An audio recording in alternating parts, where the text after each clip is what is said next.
What's happening, family? It's Cat Sports again, back for another afternoon with my people. Now, as usual, before I get started, let me give a shout out to the JBT community. It's just boxing talk. We're a group of people who just love to talk boxing. And we're always looking for others to join us. And you don't have to have a podcast. The only requirement is you just have to love to talk boxing. Salute to Mr. Cass, #JBT. Welcome to another episode of Cass Sports, the Box Historian. This is the Monday afternoon edition. Starting off another week. Another weekend is over. Ooh, what a Saturday it was. Wow, what a card. I enjoyed that thoroughly. King Rye.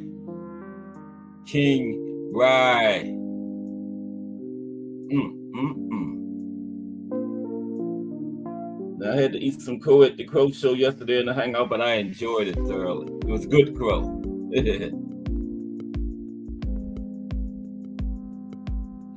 I loved it. Ryan put him down 3 times. Didn't walk out with the belt. He didn't care. He just wanted to beat Devin's butt, that's all.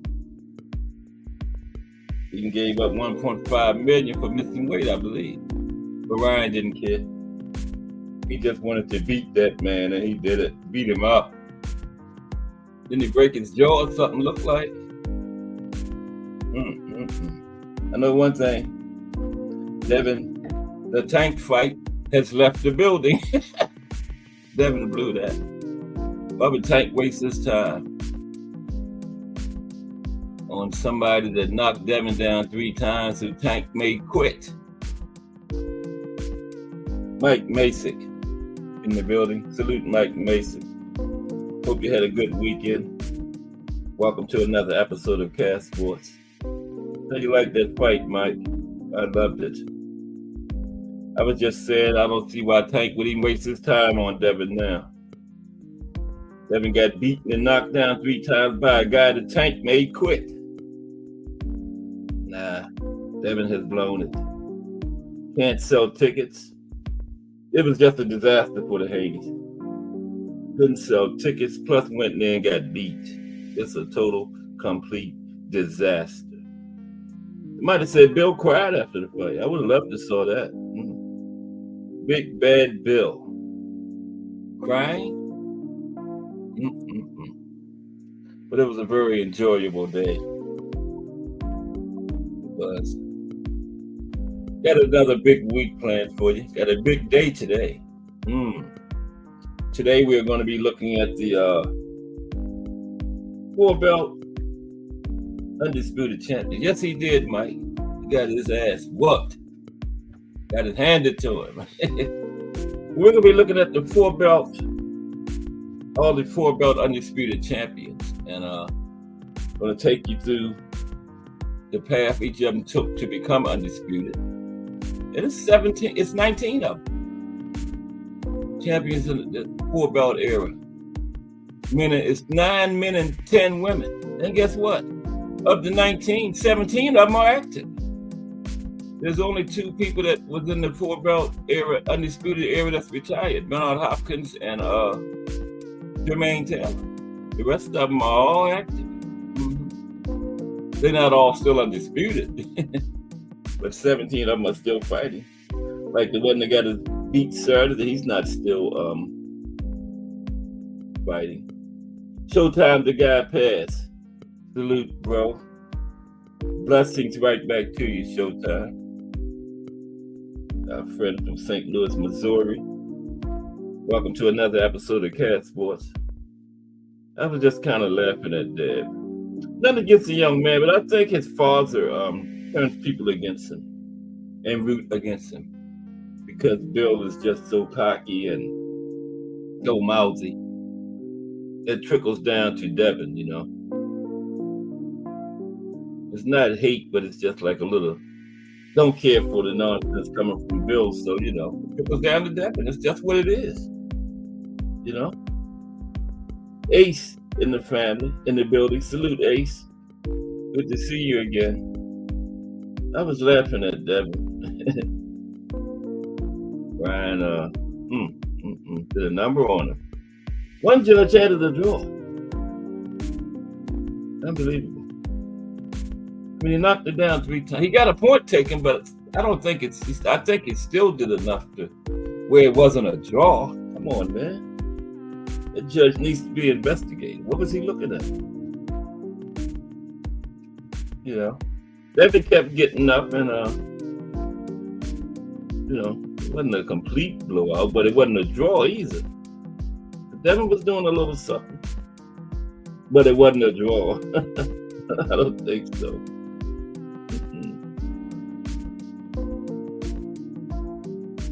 Yeah, he did nothing but, yeah, you're right, Ace. He did keep getting up. You got to respect that. A lot of guys would have just said, after 3 times down, would have just packed it in.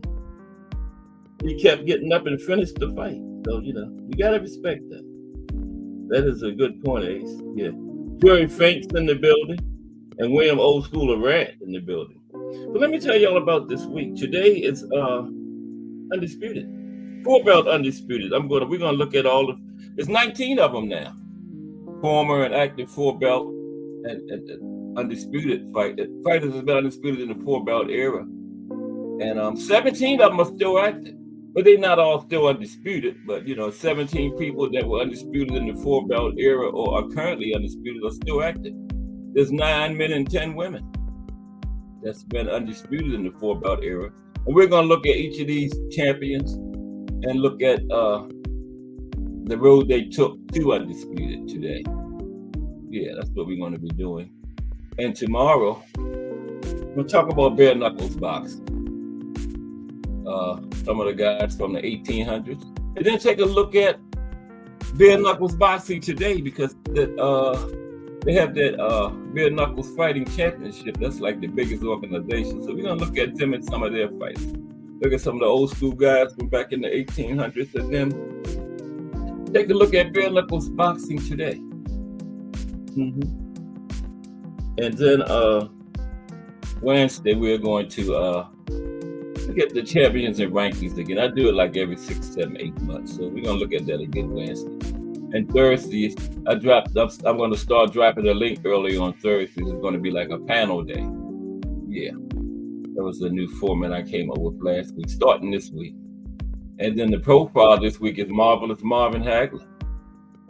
Yep, going through the 4 kings. We did Tommy Hearns, Roberto Duran, Marvin Hagler. So you know who's next week. Sugar Ray. Yeah. But what about that Arnold Barboza fight, man? They gave him the win. I tell you, these judges, man, he looked like he almost got washed. I don't know how. They could fill out those scorecards and have Arnold Barboza as the winner in that fight. That was crazy. That was absolutely crazy. But they did it. BVO Boxing TV in the building. What's up, BVO Boxing TV? We're going to be talking about the 4-belt Undisputed champions today. Did y'all know that former 4-belt Undisputed and the active current ones, 17 of them are still active? There's 9 men and 10 women, and of the 19, the only 2 that's retired is Bernard Hopkins and Jermaine Taylor. The other 17 are still fighting. Now, like I said, they're not all still undisputed, but they still out there actually fighting. 10 women. 4 have been in 2 weight divisions. The GOAT was the first one to do it, not Bud. The GOAT did it first.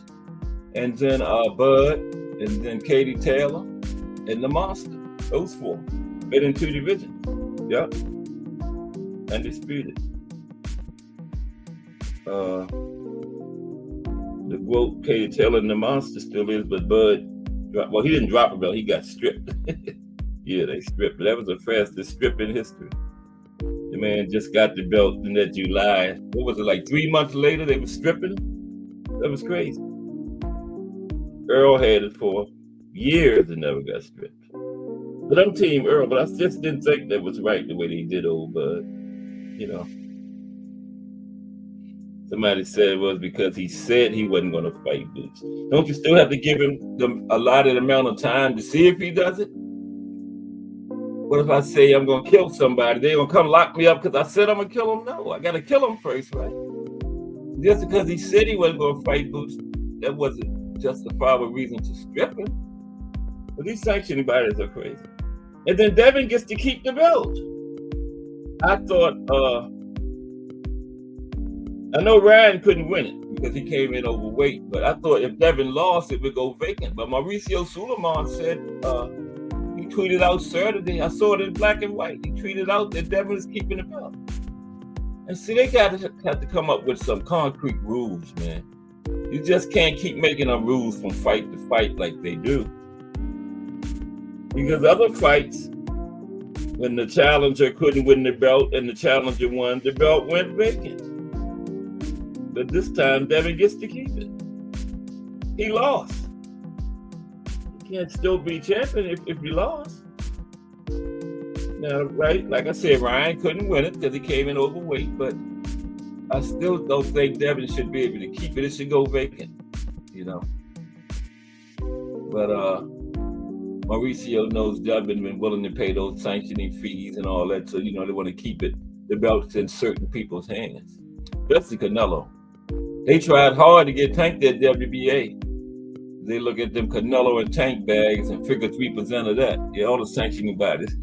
That's why Canelo gets away with what he gets with at super middleweight, because those sanctioning bodies love him having their belts, because 3% of a Canelo bag is a lot more than 3% of the average bag, right? So, yeah, that's why he gets away with the nonsense. Yeah, because they want to keep those sanctioning fees coming from Canelo. It's not right, but that's about it. But I enjoyed the fight Saturday. Thoroughly. I thought Devin was going to outbox him, but man. You know what? I think Devin, that first left hook in that first round, I really don't think he ever recovered from that. I think he had cobwebs from that the entire fight. I don't think his legs fully got back to 100%. I just don't, because he wasn't the same footwork and stuff that he had against Regis or Loma. I don't think he did. I really don't. That first left hook kind of like won the fight for Ryan. In the first, yeah, I'm gonna do it a little bit later, BBO. I want to get to this history. Like 3:30, something like that. Yeah. Thursdays is the day where I drop the link early on Thursdays. Yeah. But yeah, let's put it in the chat. Yeah, Ryan, that left hook, man. But yeah, BBO, we're gonna drop it like 3:30 for sure. So hold that thought. Don't forget. Write it down. But yeah, I think that first left hook, I don't think he ever recovered from that. I really don't. Because as bad as Ryan's footwork is, it damn near looked like he had the better footwork. Yeah, old school, you called it. You called it, old school. Okay. You called it, old school. He didn't, did he, from that first left hook? Yeah, William Old School was saying last week that he was changing his pick to Ryan from Devin. And he was right. I was still Devin. I thought he was going to be able to, yeah. I thought he was, much more skillful than Ryan and, but damn. Ryan got it done.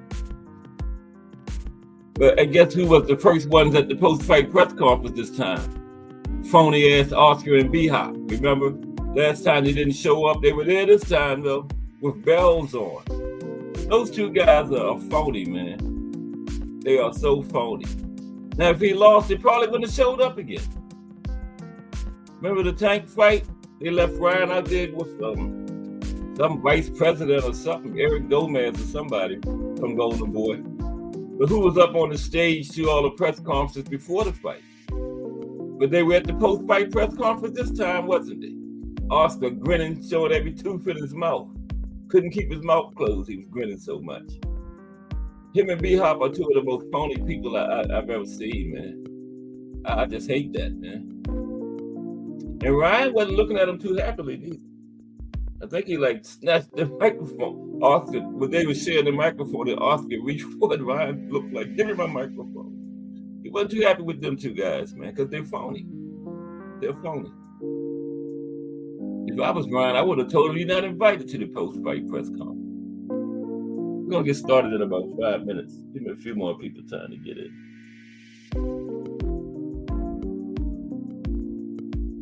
Yeah, after what they did last time, old school. If I was Ryan, I would have told him, don't come. I don't want you here. You didn't come when I needed you. When I lost, you sent the other guy, the vice president or something. He was there too this time. I guess he said, y'all made me go last time. I'm going to be in there this time. The guy sitting to Ryan's left, that's the one they sent the other time. That is the one sitting between him and his father. Yeah, he was the one that came the other time. So yeah, I don't blame him. But Oscar and B-Hop are phony, man. They are two phony guys.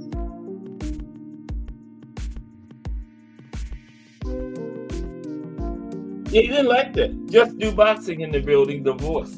Yeah, old school Ryan wasn't looking at them too happy. Because Oscar and B-Hop are phony. They sitting up there with bells on at this press conference. But last time they left the kid by his high and dry, man.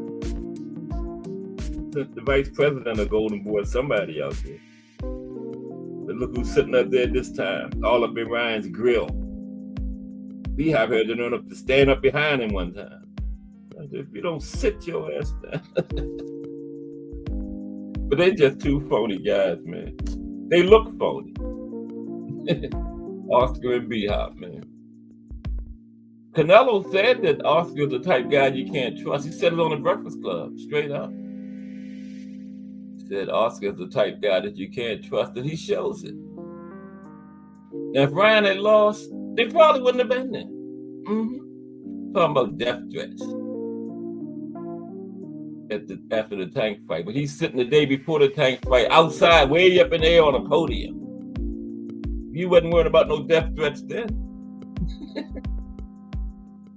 I hate phoniness, man. It's just phony. Let's do boxing. The voices in the building, though. Salute.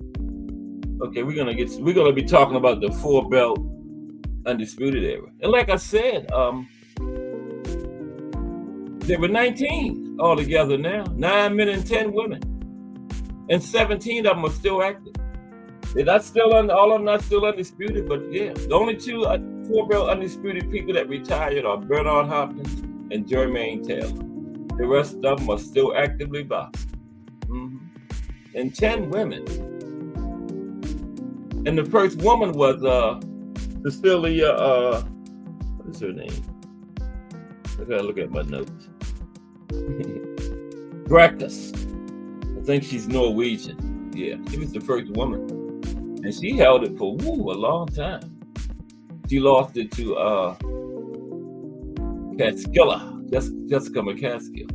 And another note, only 3 people won Undisputed from a person that was currently holding all 4 belts. The rest of them went like 1 at a time or 2 at a time, but there was only 3 people. When Jessica McCaskill beat Cecilia Breakers, Cecilia had all 4.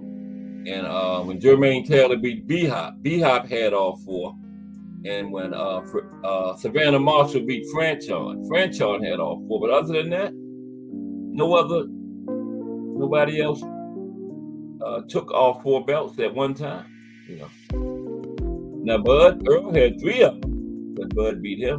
But yeah, Bud had 1. So yeah, I just couldn't believe that. I said, just 3 people? Wow, that's amazing. I looked at it and it's true. Because we're going to talk about each of these Undisputed champions and look at the route they took to get to Undisputed. All 19 of them. We're going to start in 5 minutes. But yeah, that was something, man. Ryan got it done. Unbelievable. And yeah, Devin didn't, you're right, old school. Devin did not recover from that left hook in that first round. He never got the cobwebs cleared out of it, and he never got his legs back together. Legacy defined in the building. Salute Legacy defined. Welcome to CAD Sports. Today we're going to be talking about Undisputed champions in the 4-belt era. We're going to look at how each one of them, the route they took, who they beat, and all that to get there. I found them all. Yeah. Googling and all kinds of stuff. I didn't think I was going to finish, but I got it together. Clarissa was the hardest one. They had her all jumbled up. They had it wrong. She was never undisputed at middleweight. One publication had middleweight. It was, super middleweight. It was junior middleweight and middleweight, right? She wasn't undisputed at super middleweight, no. They had her taking undisputed for Savannah Marshall. That fight was not for undisputed.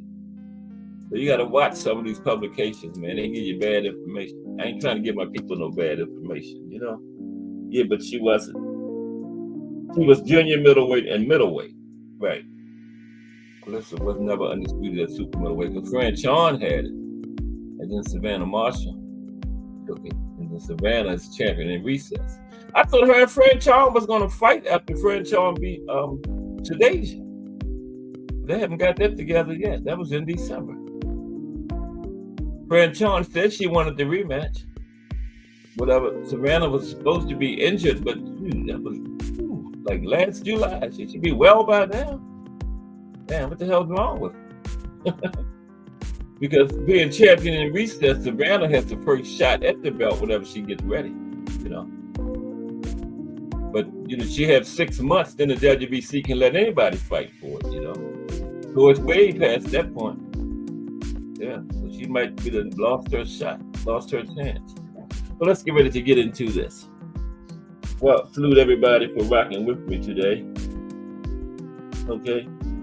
And you remember, on Thursdays now, we're going to drop the link just about at the beginning of the show. Thursday is going to be panel day. Today, about 3:15, 3:30, we're going to drop it because we got to talk about Saturday. I should have made it Monday, really, tell you the truth. Might change that. The fight's on Saturday. Monday would be the logical day to drop the link early, wouldn't it? Yeah. Yeah, I'm going to change that starting next week to Monday. Yeah. Yeah. But it was also a card from the UK Saturday, but on the Zone, I saw a little bit of that. It was kind of earlier in the day. But I forgot all about who was fighting on it now. That Ryan and Devin was so good. But that Honor Barboza fight was ridiculous, man. Them judges should be investigated, man. You know, Oscar waved the envelope at him because Honor Barboza is his new signing. He was so big on Honor after that last fight, then he go in there and get his butt whipped and they cheat for him and give him the win anyway. If I was a fighter, I wouldn't even want to win that way, man. Knowing I lost, you know, I would just tell the guy, let's run it back. Get you next time. We don't want no help from the judges like that, man. It's terrible for the sport. We saw that.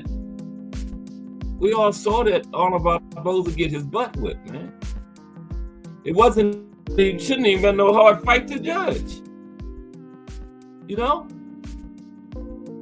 The guy was putting it on Arnold. How can he walk around talking about he won that fight when he knows he lost, man?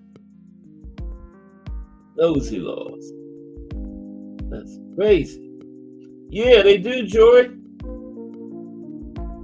They need to have some kind of system where after every round, the public get to see the judges' cards after every round. Then it would be hard to cheat because we're fresh in our mind what happened. And when somebody watch somebody in a round and they come out giving to the other guy, you can just go straight up and like, what? You know, that's what I think it should be. Every round, put the judges' scores up there in between, you know, when just before the bell ring, put the judges' scores up on the screen. You know, because that was terrible, man. That was terrible. Arnold Barboza did not win that fight, but he knows he didn't win it. I wouldn't even accept it. Come on, man.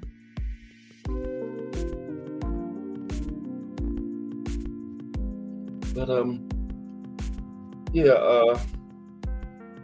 that was a good fight, good cards, pretty good card. Turned out not too bad. I don't think for what we thought it was going to be. What we got this weekend? What is this? 27.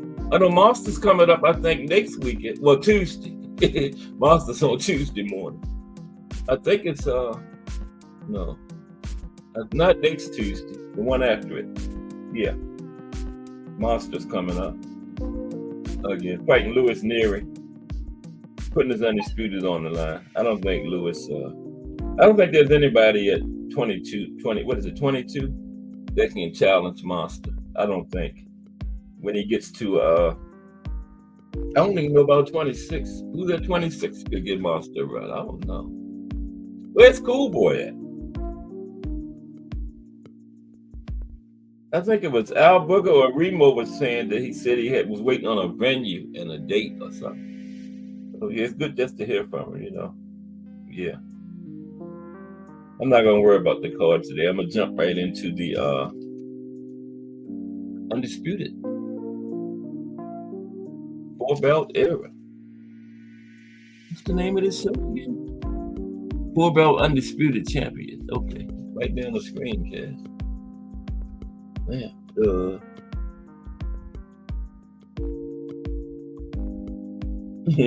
you would say can't throw rocks, hide your hands. Let's say old school. Harvey Dock should not be allowed to ref any big fights and get after the crap. Yeah, he saved Devin. Devin was holding on for dear life. Too much holding, man.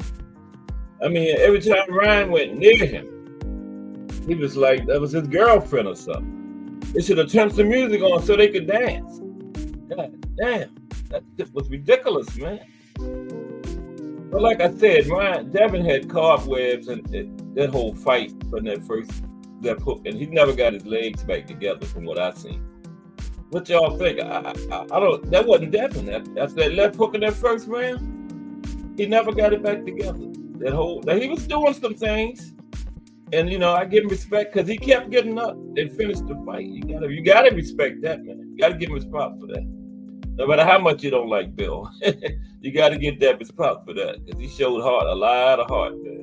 Because a lot of guys would have packed in after that third knock. I would have. I was like, shit, you ain't knocking me down no more, bro. Throw the towel. And I told my corner, throw the towel on it. I ain't going back out there. Knocked me down 3 times. I told Bill, you go out there. But let's get started. But Devin toughed it out. And, you know, you got to get a young man mad props for that. Just got you. He hung in there. He didn't get the win, but he hung in there. I've been in some of these chats. A lot of Haney fans done disappeared, man. All these names, I've been making my rounds. I ain't seen a whole bunch of them. Is it just me or I ain't seen a whole bunch of them? I mean, your man got beat, man. If Tank gets beat, it ain't gonna happen. But I wouldn't just disappear. I'm gonna come back and talk about it. A lot of them Haney fans have just disappeared, man. Not all of them. We got some good Devin fans. But a lot of the fanboy ones, man, they done just went off into the wild blue yonder. I figured that was going to happen.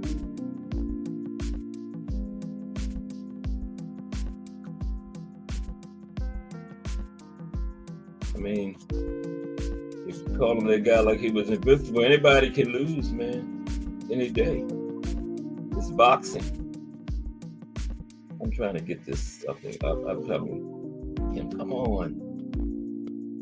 It's boxing. Any given day. It only takes one shot from a big puncher. And that left hook in that first round was the one shot. Ryan got it in there. And Devin was never the same after that. Okay, here we go. I got it. You're 100% right about that legacy define. The most disloyal. I've been making my rounds this morning. I didn't see a lot of names that's normally in these chats, man, talking trash. A whole bunch of them are missing. Okay. 4 belts, undisputed champion. Okay. A little speech for you first. It's Monday, April the 22nd. Everybody have a good weekend? I had an excellent one, especially after Saturday. Man, King Rye. Now, he got a little carried away talking about he's the face of boxing and all that now. You know. I mean, you ain't do all that, Brian. But you did all right. But you're not the face. No.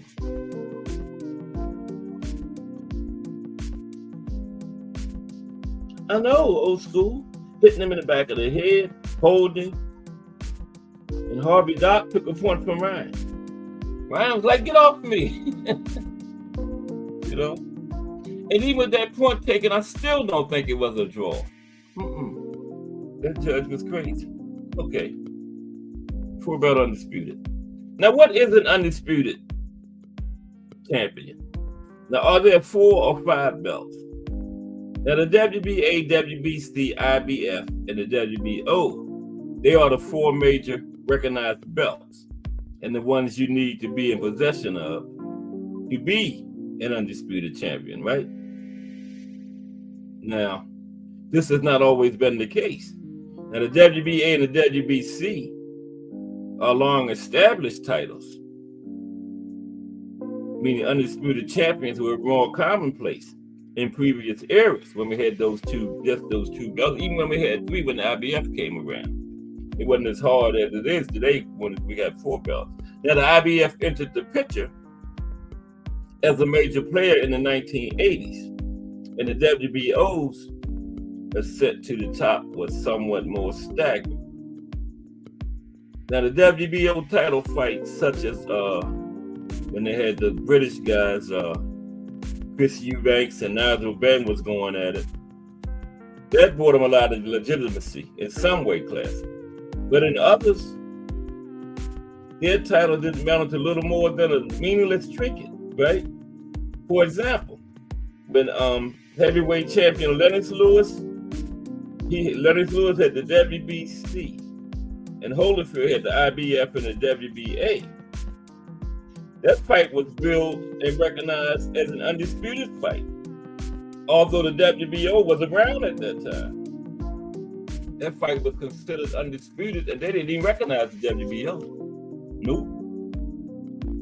Now, the IBF quickly entered the elite conversation because they recognize existing WBA and WBC champions as their number one fighters.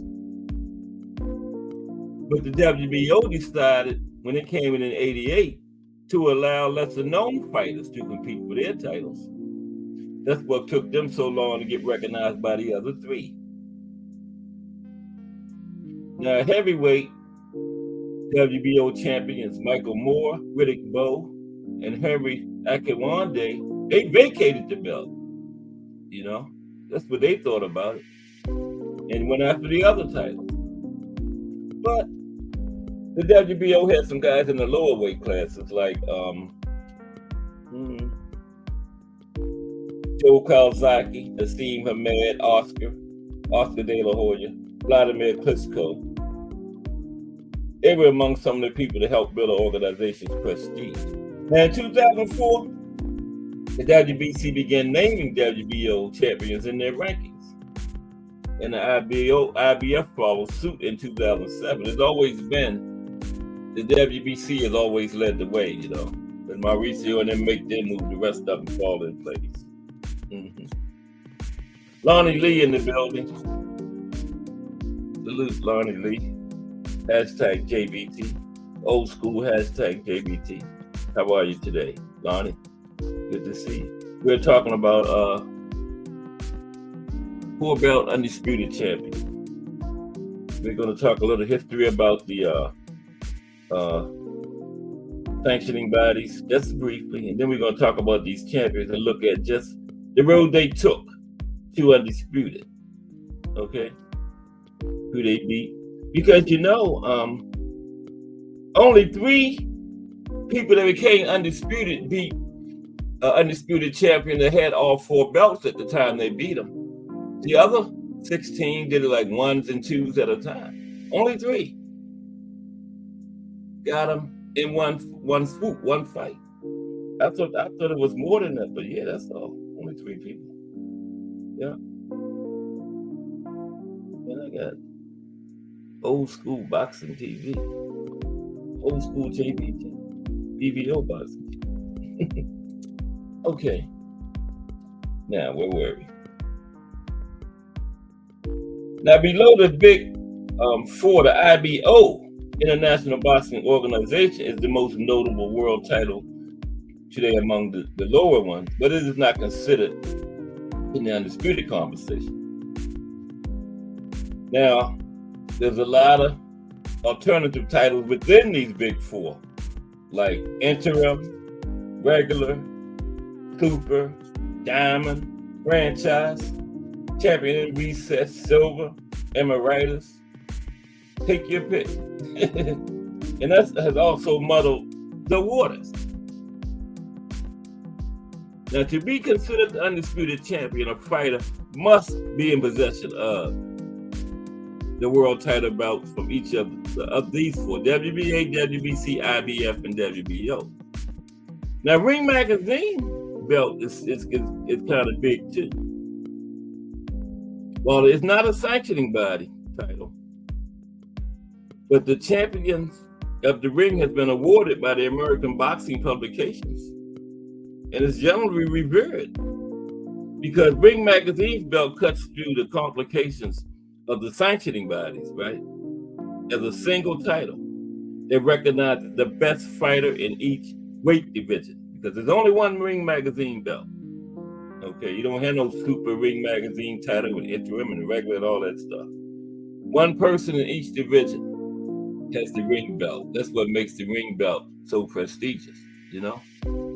I like that. I like that ring belt. Ray Patterson in the building. And there is Melanie Queen, 27. Salute, Queen. How are you today?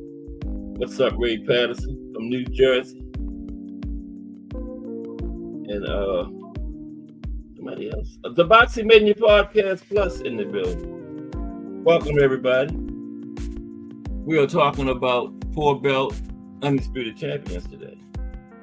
I learned some stuff when I was going through this weekend. Pass it on to you. Maybe some of y'all probably already know it, but you know, I'm still gonna pass it on to you. Like there are 19 total 4-belt undisputed champions that came through, right? 17 people that were undisputed in the 4-belt era are still active. The only 2 people that was undisputed in the 4-belt era that's retired are Bernard Hopkins and Jermaine Taylor. There's 9 men and 10 women. I'm right. Yeah, we're going to get ready to start talking about these champions in a minute. Okay. Yeah. But yeah, I was talking about the ring don't have all this politics and stuff. It's one person in each weight class has the ring belt. That's why I like it, you know. But it's not attached to they don't have any kind of mandatories or none of that kind of nonsense. That's who they think is the best champion in each weight class gets the belt. That's how it's supposed to be. But you know, those sanctioning bodies have all those different titles because you know what happens. You got any kind of champion, entering whatever by your name, they hang on in your bag. That's why they do it. That's why somebody need to do something about this nonsense. Now, boxing's 4-belt era began in 2004 when the 4 major sanctioning bodies came together to establish their world titles: WBA, WBC, IBF, WBO. And with 4 major world titles in circulation, it has been increasingly difficult to win and hold all of them simultaneously. Yet, some very special fighters have been able to accomplish that amazing feat. Now, while moving up and down the weight classes and winning world titles in multiple divisions, that's also an incredible achievement on its own. But staying in one weight class and absolutely dominating the competition, getting all of the hardware in one weight division, that is admirable. And it takes a massive effort to do what these 19 fighters have done. Okay? And many of them have been dominant while doing it.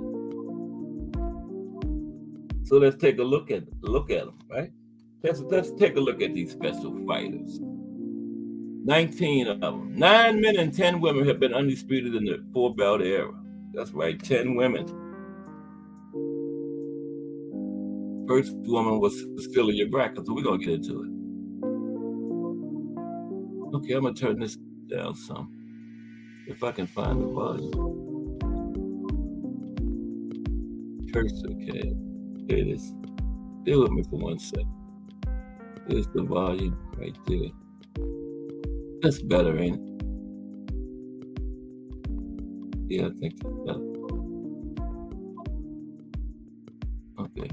Sorry, I'm trying to go to the top now. Okay, we're going to do the 9 men first. Save the best for last, the 10 women. Now, the first man to be undisputed in the 4-belt era was Bernard Hopkins. Old phony Bernard Hopkins. Probably was the first one in the press conference Thursday. When Ryan got beat by Tank, he couldn't come. Phony, him and Oscar. But there he is. Ain't that him? Yeah, let's beat how phony he is.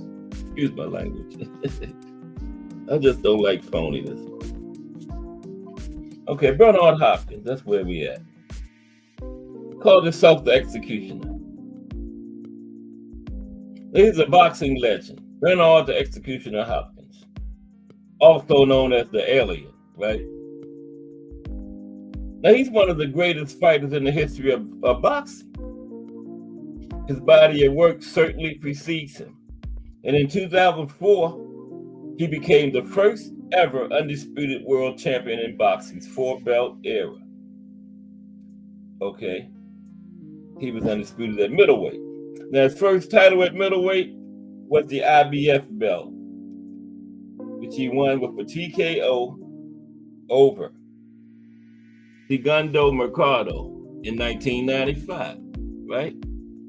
Then, he defended that belt successfully for many years. And then in 2001, 6 years later, he added the WBC middleweight world title to his collection. He got that against Keith Holmes. In his very next fight, later that same year, he took the WBO belt from Felix Trinidad in another knockout. Then, to complete the puzzle, perhaps his signature victory, he beat his partner, Oscar. Remember that body shot? He stopped Oscar with in the 9th round. I wouldn't give him no job if I was Oscar. I'd be still mad about that body shot. But he stopped Oscar in the 9th round and got the WBO. And that's what made him the first 4-belt undisputed champion in boxing history. Right on Hopkins. Bad man. He was good in that ring. He was phony outside of it, but he was a bad man inside that ring. Fought till he was, what, 52? He's the oldest man to ever be champion. B-Hop. It was George Foreman. George Foreman is still it for heavyweight, but B-Hop is the oldest overall in boxing, period, to ever win a world title. 40-something. Mm-hmm. Yeah, they both are, Ray. I was just venting about, when I came on, about how they was the first ones in the press conference this time, but when Ryan got beat by Tank, they was worried about death threats or something. What's up, Mike Grimm? And Oscar said he was worried about death threats after the Tank fight, but the day before he sitting up on his podium outside. Somebody could have been in the window and got him if they was after him. He wasn't worried about no damn death threats. He was just embarrassed because Ryan lost and he talked all that trash. Remember, he got up and talked all that trash at the last press conference. Mm-hmm. Leonard Ellerby lit into him, though, when his turn came. Oscar was talking some trash. That's why he didn't come to the press conference. He was embarrassed. But this time, sitting in there smiling and grinning. But Ryan wasn't looking too happy at them either. If I was Ryan, I would have told security, don't let B-Hop or Oscar in. Mm-hmm. But the next man to become the second man to become undisputed in the 4-belt era was Jermaine Taylor. This Jermaine, okay. Jermaine Taylor. Now after Bernard Hopkins, Jermaine Taylor. Now after Hopkins ran over the middleweight division, there was Jermaine Taylor. Called himself Bad Intentions. He was knocking guys out on a consistent basis, hitting into his matchup with the executioner. And that made his fight against Hopkins highly anticipated. And Taylor delivered. In fact, Taylor took all 4 middleweight belts from Hopkins in 2005. Okay? And it's only a year after Hopkins had won them, had become undisputed. Now, that's one of the only 3 people that took the belt from undisputed champion. That had 4 of them, all 4 of them. I thought that was crazy. I thought it was more, but that's all it was. Him, and then Jessica McCaskill took all 4 from Cecilia Brækhus, and Savannah Marshall took all 4 from Franchon. Other than that, the rest of them got them in 1s and 2s, you know. But anyway, Taylor and B-Hop was a close fight. But Taylor pulled it out. It was a razor-thin split decision. Taylor pulled it out. And they made him. He got all 4. And they made him the lineal undisputed middleweight world titles. And Taylor is the only man to win an undisputed title as a challenger to a champion holding all 4 of the belts. I just said that. When he defeated Hopkins in 2005. That was in July 2005. Now, he fought Hopkins in a rematch, too, a few months later. And he won again. This time, he got a clear-cut unanimous decision over B-Hop to solidify his reign at the top of the division. The other 2 that took the 4 belts for one person were women. Jessica McCaskill and Savannah Marshall. Okay, after Jermaine Taylor, the next man to become undisputed was none other than Terrence Bud Crawford. Come on, Bud. There you go. Terrence Bud Crawford. Pound for pound, great Terrence Bud Crawford. There he is. Now, Terrence Crawford Pound for pound, great. Now, he doesn't get all the respect he deserves after they giving his body of work. But it's kind of his fault because, But, I mean, you got promoters. You shouldn't. That's why you pay promoters. Everybody give Bud a bad rap because he don't promote himself. But that's what the promoter's job is, ain't it? That's why you're paying him. Right? So, kind of don't get the respect he's given. A lot of people blame it on him because of the way he is, but I don't. But there's no denying his status as one of the greatest, most accomplished fighters of this current era we're in right now. I wonder who that is knocking on the door. Somebody knocking. You got it? Well, excuse me for a minute.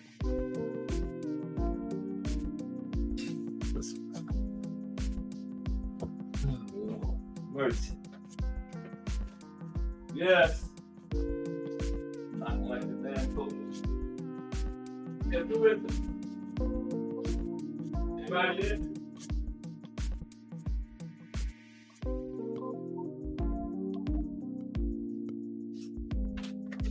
Oh, thank you. You got the packets. Okay. Man. I'm back. Guess what? Package of Miss Cass, and she wouldn't even get up and answer the door. Her packages. She on here listening, I think. Damn, I'm back. Sorry about that. They was banging like the police. Started not to go. Okay. We were on Bud Crawford. Sorry about that, everybody. Bud Crawford. Yeah. Bob Arum did a terrible job, old school. And they're going to talk that trash about how he could have built the house in Beverly Hills and all that stuff. Ain't that crazy? Bud got to know. Bud said, well, how Loma promote himself? He don't even speak English. I loved it. Bud fought right back at him, which is true.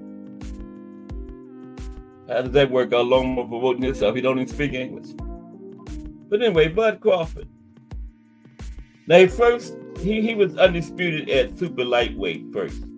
Super lightweight, junior welterweight. He's one of the 4 people that has 2 of them.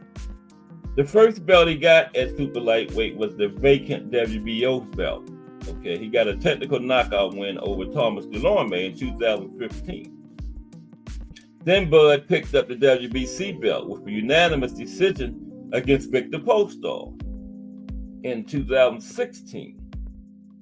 Then the following year in 2017, he unified the world titles, taking the IBF and WBA super lightweight belts from Julius Ndongo. That made him undisputed in his first division, 140, right? Then he moved up to welterweight, dropped those belts. He defeated Jeff Horn by a 9th round TKO. That fight was in, when was that fight? I didn't even, 2018, I did, right? He beat Jeff Horn in 2018 to get his first belt at welterweight. And everybody know where he got the other 3 from. Last year, just demolished Earl to pick up Earl's WBA, WBC, and IBF to become undisputed in his second weight class. Only 1 or 2 men to do it, 1 or 4 people altogether. 2 women have also done it, Katie Taylor and the Bush. And now Bud has dropped the, he got stripped of the IBF. I guess he still got the other 3, does he? I'm not sure. Yeah.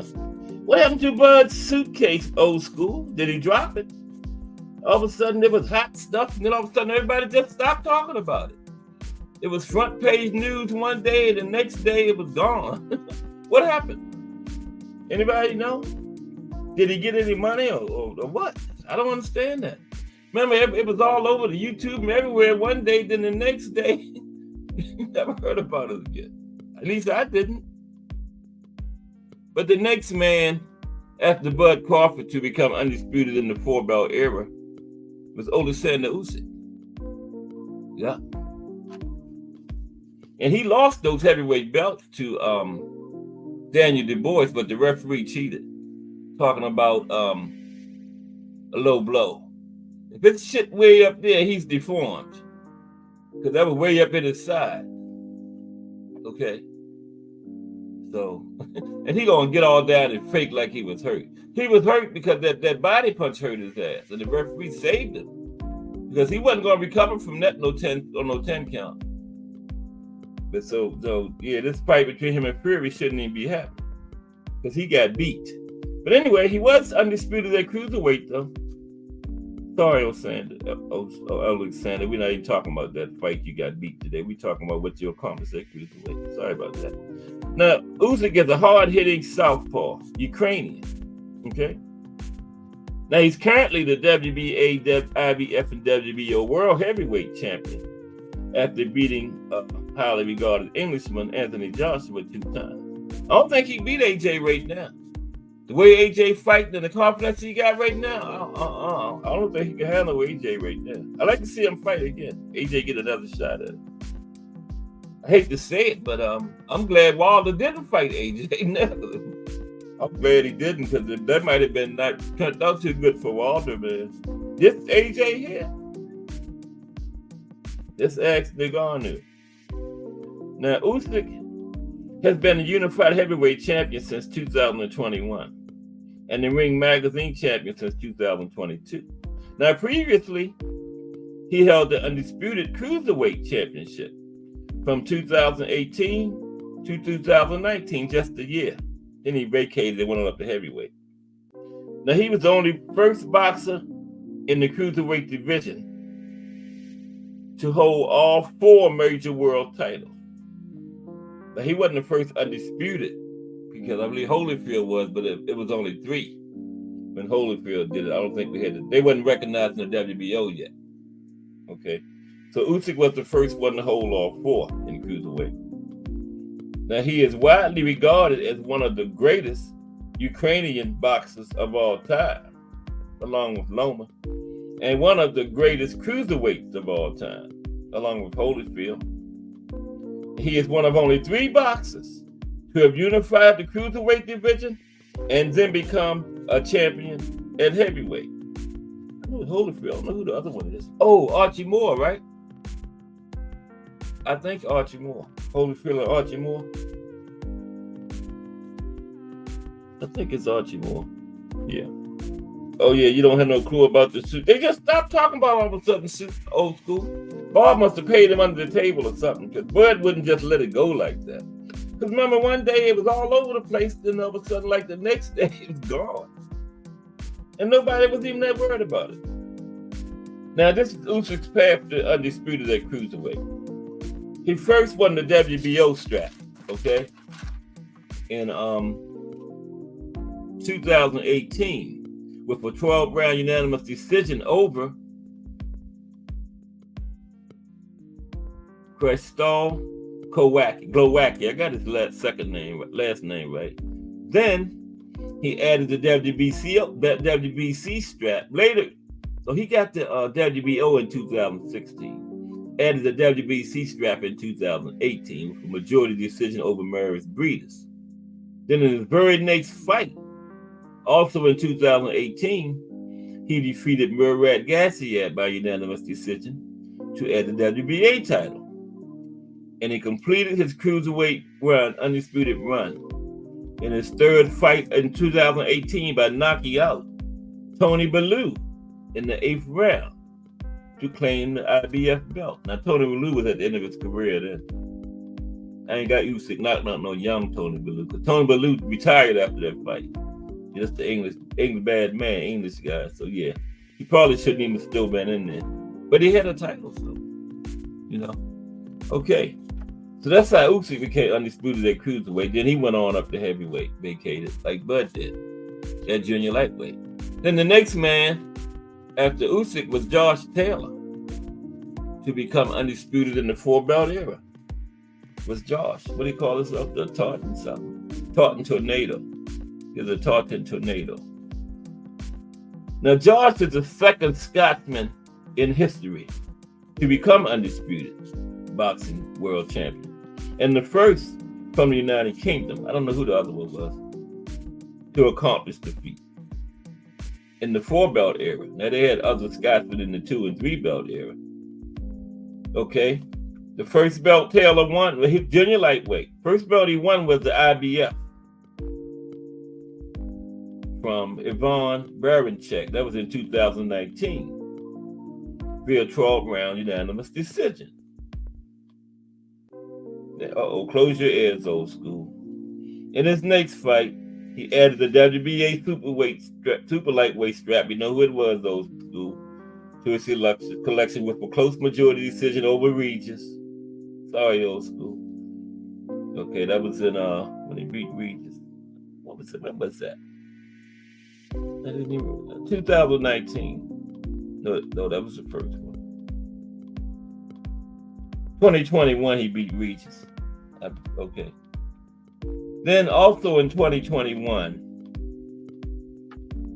he completed the undisputed picture by beating Jose Ramirez. Okay. Sent Ramirez down 2 times. And Ramirez had a WBO and WBC strap. And that's when Josh Taylor became undisputed at super lightweight. I remember that fight because I lost money to my wife. I had Ramirez. Never liked him to this day. I lost money and got told I don't know nothing about boxing for a while. Okay. So Josh Taylor became it at super lightweight. The next man after Josh Taylor was Canelo Alvarez. Remember the European tour? Yeah, we're going to talk about the European tour now. Now, he is a boxing superstar. Yeah, he's good. He's just a good fighter. He don't give us the fights we want all the time, but he is a good fighter. One of the greatest fighters of this era, this generation, right? He's a multiple division world champion, but arguably his greatest work has taken place in the super middleweight division.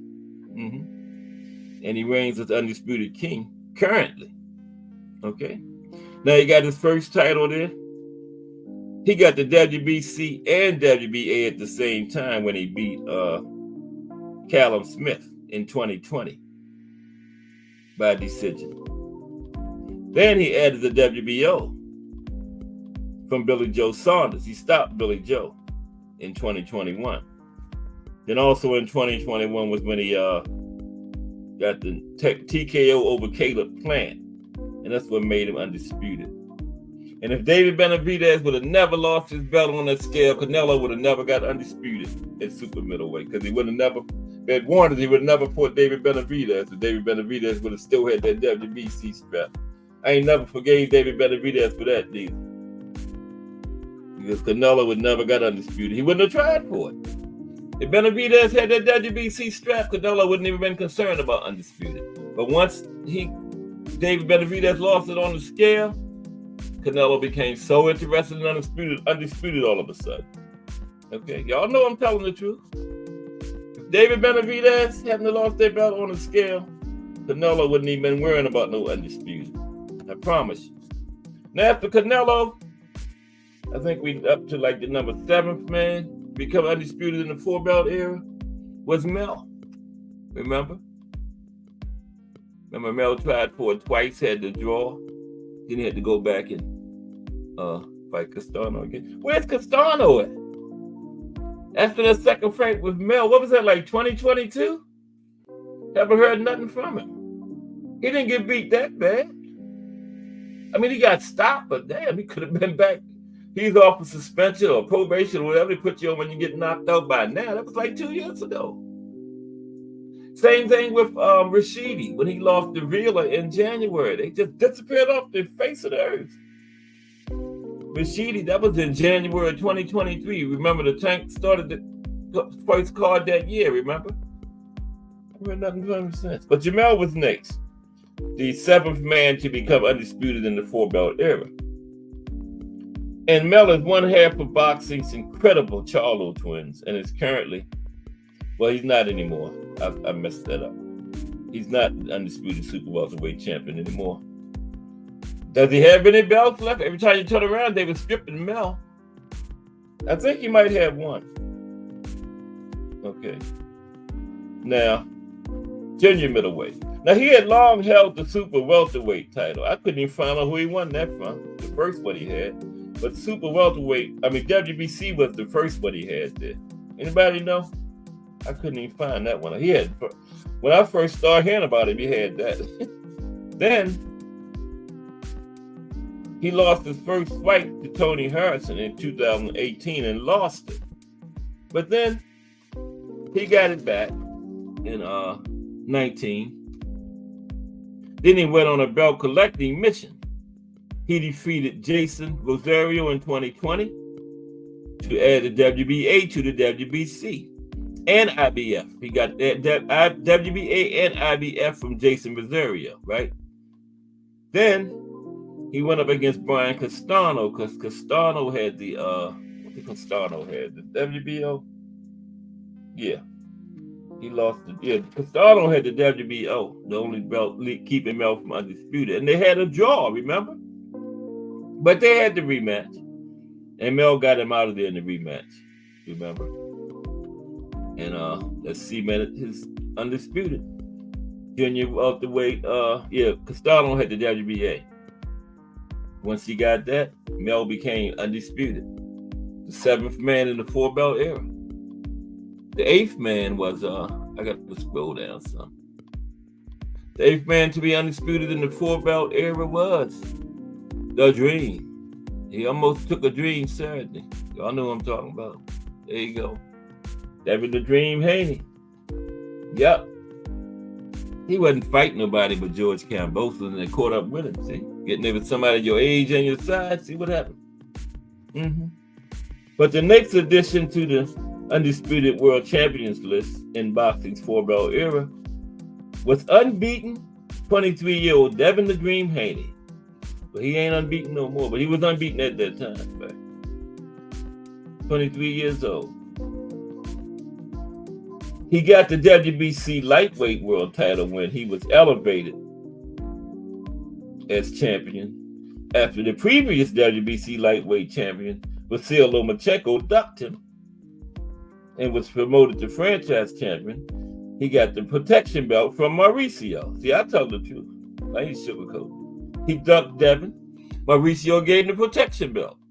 What else is the franchise belt? If it's not protection belt, somebody please put it in the chat and explain it to me. What it is. Okay? Loma got the protection belt. But look, he almost beat Devin when he finally fought him. He probably would have beat Devin at that time, too, because Devin was very young. Probably would have beat him at that time. Then George Kambosos he won that WBA, IBF, and WBO from Teofimo, who thought he was undefeated. Remember when Canelo got undefeated, Teo gonna come out there with his 3 belts and the ring belt, stand there beside, look at 14 carats, stupid. Canelo should have smacked him. But George Kambosos took it from him anyway, right? So all that undisputed talk went away quick. And Kambosos was looking to be undisputed himself. However, Devin spoiled that by going over to Alaska in June 2022 and took the distinction as undisputed himself, taking all 3 belts from Kambosos by a wide unanimous decision in Melbourne, Australia. Then he went back, was it the later that same year, wasn't it? And did it again. Yeah. Okay. And the last man to be undisputed in the 4-belt era so far, I'm sure we're going to have 4. Last, but certainly not least. Y'all know who it is. It's the Monster. Coming up in a couple of weeks on a Tuesday. Tuesday after next, I believe. Yeah, his brother on the card, too. That's smart. Put his brother on there, get his name out there. You know what I mean? Oh, you thought Mel won the first one, old school? It was very close. I wouldn't have couldn't be too mad for whoever got that one, man, because that was very close. One of them ones where, the judges couldn't get it wrong. Even a draw, because that was, But the second time, Harrison got careless. I think Harrison was leading again, wasn't he? He got careless and got caught. And Mel stopped him. Harrison had a way of showboating a little bit or in there sometimes, man. And he got caught. Mel caught him. Excellent boxer, but sometimes he play around in there. And Mel was not playing. Mel was mad. He took his belt. And Harrison gave him the opening and Mel took it. But anyway, the Monster. He was the last man to join the ranks of Undisputed in the 4-belt era so far. I'm sure we're going to have some more. They owe you Inoue. Certainly not least. Now, Inoue is number 1 or 2 pound for pound best in most lists, including Box Story and Cast Sports pound for pound lists. Okay. Now, the Japanese superstar has joined Terrence Crawford in the history books as the only 2 men to be undisputed in 2 weight classes in the 4-belt era. Now, including women, Inoue is only one of 4 fighters to accomplish that feat. Okay. Now, he won his first title at bantamweight that was his first division, bantamweight. He got his first title in 2019. He beat Emmanuel Rodriguez by second round knockout for the IBF belt. Next, he picked up the WBA strap with unanimous decision over Nonito Donaire in 2019. Remember that one? Nonito was on his ass, but Monster pulled it out. Yeah. That's why I thought Cool Boy was going to do better, because Nonito was damn near 40 and gave Monster all the trouble. Remember? That's what I was looking at, but I don't know. I guess styles make fights, but I was like, almost 40-year-old Nonito gave him all he can handle. He ain't going to be able to handle a Cool Boy. But was I wrong on that one? Did he handle it? Haven't heard from Cool Boy yet. Then, in 2022, he stopped Nonito Donaire in the second round in the second fight for the WBC title, taking the second belt from Nonito, right? And then later that same year, he knocked out Paul Butler. Paul Butler ran for 11 rounds, winning the WBO title and becoming the undisputed champion of the bantamweight division. 4-belt undisputed. Then he moved up to super bantamweight. I don't even want to mention this fight, but I guess I got to. Moved up to super bantamweight. Dominated Cool Boy in 2023. Stopped him in the 8th round, picking up the WBC and WBO straps in that fight. Okay. Then later in 2023, he dealt with Marlon Tapales inside of 10 rounds. He picked up IBF and WBO, 2 belts at a time. He got undisputed quick, like in 6 months. And that made him undisputed at super bantamweight. Okay. His second weight division. The Monster. Now let's go to the women. Okay. We have 10 women that's been undisputed in the 4-belt era. Okay. 19 altogether. And 17 of them are still active. You see, the only 2 people with the first 2, B-Hop and Jermaine Taylor, the only 2 that's retired. All the rest of these people are still active, men and women. Listen as I go too. Remember, all the men after Jermaine Taylor still active boxers. Now, they don't all have undisputed, but they still active, right? Yeah, but you're right, Oakley. That was a razor-thin close fight there. I wasn't mad because, I would like to see Mel get it, but it could have went either way, I thought. But the first woman to become undisputed in the 4-belt era was Cecilia Braekhus, not the Glue. A lot of people think it was the Glue, but Cecilia did it first. Norwegian fighter. There she go.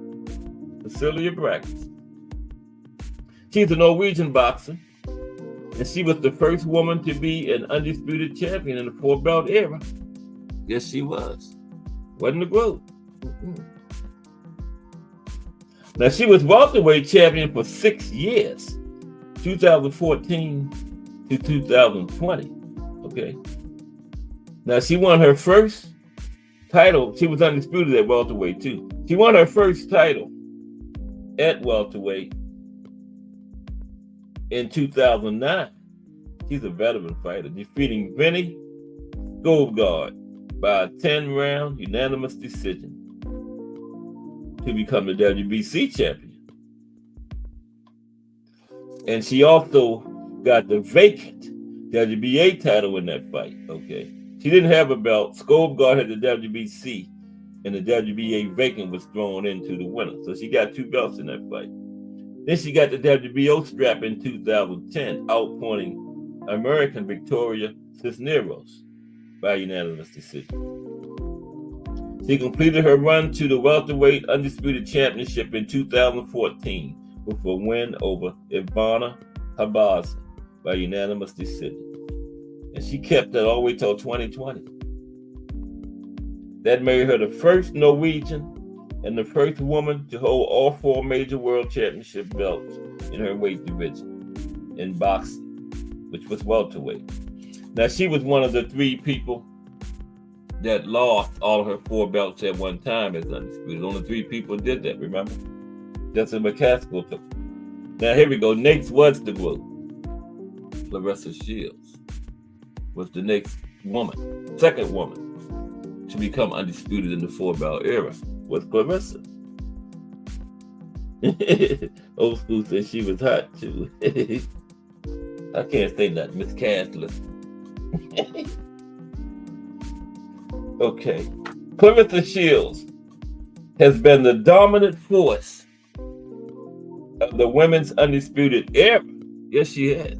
2 times. Becoming a 2-time undisputed champion in the 4-belt era before any other boxer, male or female. Okay? Clarissa the GOAT was first 2 times. Now, she wasn't the first woman, but she was first 2 times, man or woman. Now, she's known as the GOAT, right? In her 14-fight professional career, she's been worthy of that title, no doubt. And she's widely thought of as one of the best women's boxers in the history of the sport. Now, her first undisputed was at middleweight, right? And she won her, in 2018, she defeated Hannah Gabriel by unanimous decision, taking the vacant WBA and inaugural IBF middleweight belts. Okay, that was the first time the IBF, first women's IBF title fight was that fight right there. The GOAT won it. She picked up the WBA and IBF in that fight. Then in 2019, she became the undisputed women's middleweight world champion, unifying the WBA, WBC, IBF, and WBO middleweight titles after defeating Christina Hammer by unanimous decision. Christina had the GOAT had the IBF, and what else did I say? She had WBA. Christina had the WBO and WBC. The GOAT took them to, added to her too. She became undisputed. Okay. Then in 2020, she won the vacant WBO junior middleweight title with a unanimous decision over Ivana Habaz. In 2021, she defeated Marie-Eve Dicaire by unanimous decision to become undisputed in her second weight class in the 4-belt era. Took 3 belts from Marie. GOAT came into that one with the WBO, so Marie had the WBA, IBF, and WBC. The GOAT ended up with all 4 of them. She became undisputed in her second weight class, junior middleweight. She came down. Now, a lot of people say she was not undisputed at super middleweight. That fight with Samantha Marshall was not undisputed. Fran Chon became undisputed there. So the GOAT was the first boxer to accomplish that milestone, male or female, first undisputed in 2 divisions. There's hardcore boxing dudes. Man, I'm glad to see that name in here because I had that blocked for like a week. It'll give me throw me out of the JBT. No, I'm just kidding. Salute J Hardcore in the building. Hashtag JBT. Hardcore Boxing News. Okay. All right. Now, the GOAT was what? The second. So the third woman to become 4-belt undisputed was Katie Taylor. There she is. Okay. Katie Taylor is also she's the third person overall to become 2-time undisputed in the 4-belt era, behind the GOAT and Bud. Remember, she was third. Now, KT is one of only 4 boxers to be 2-time undisputed in the 4-belt era. Like I just said, I'm getting ahead of myself. Okay, follow your notes, Cass. Spent all morning putting them together for a reason. Okay, now. KT is in the top 5 on most pound-for-pound list for women's boxing, including Boxtorian Cass Sports list. And with her career currently still going on, KT has already had the type of career where she's already a lock for first ballot International Boxing Hall of Famer. Okay. Now, this is was her road to her first undisputed. After winning the WBA lightweight title in 2017 and the IBF title the following year, her unification victory over Delphine Persoon in 2019 made her the undisputed ruler of the division. That was lightweight. Yeah, that was her first division, lightweight. Then, in 2023, she became undisputed in her second division, super lightweight, when she defeated Chantel Cameron by the majority decision in their rematch. Chantel won the first one. Okay, KT won the second. Now, KT took 4 belts from Chantel, but Chantel took 2 of them from her first. So that's why I didn't really count her, but I was saying the ones that took 4 belts from one champion, because she had the 2 belts in the first fight. So, I didn't include that. I still say only 3 people beat undisputed champions who had all 4 belts, because 2 of them was KT's. It was a rematch. Okay. But next is Jessica McCaskill. She's the 4th woman to become undisputed in the 4-belt era. Jessica McCaskill. Okay? She called herself Caskiller. Now, Cass Sports top 10 pound-for-pound list top 5er, Jessica McCaskill was ranked as the best active female welterweight by Ring Magazine in 2020. And Caskill is one of the people that took the short route to undisputed status by dethroning long-reigning undisputed welterweight queen Cecilia Brackens. Remember I told you she had it for 6 years.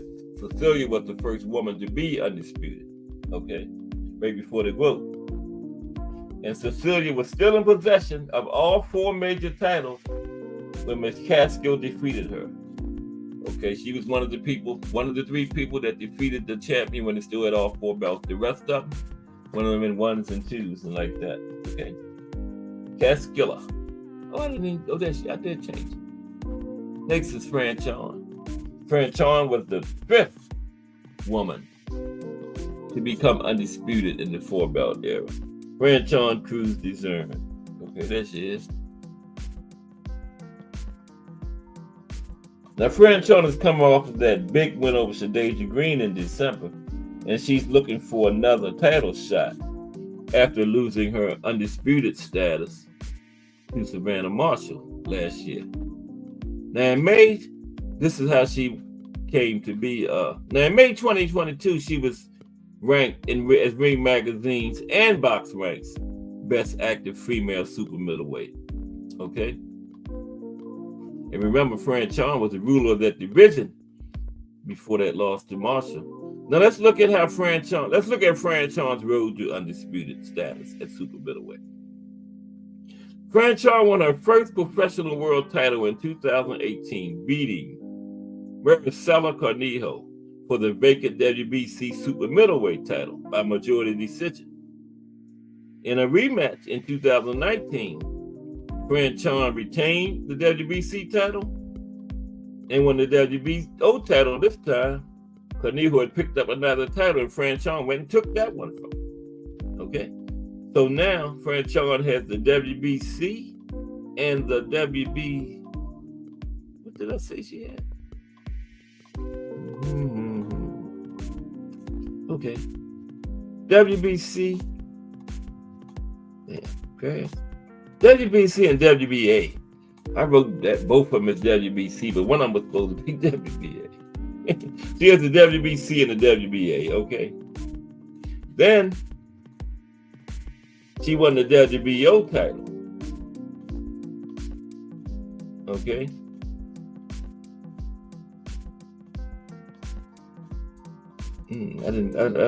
Prayer chart is incomplete. Anyway, her third title at super middleweight was the WBO. Okay, that was in 2022.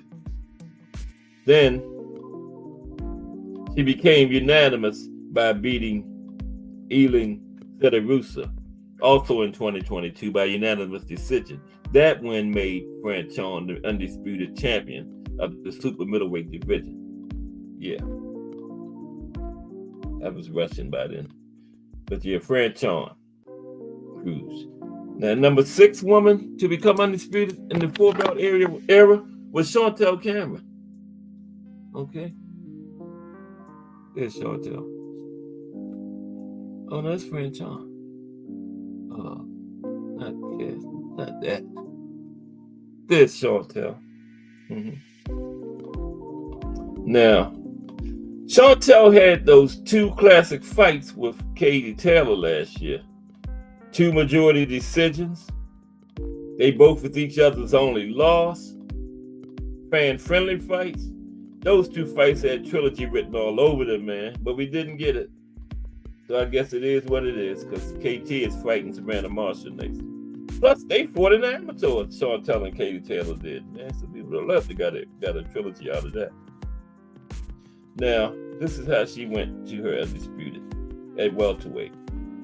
She won the vacant WBC junior welterweight, She won the vacant WBC junior welterweight title in 2020, beating Adriana Araujo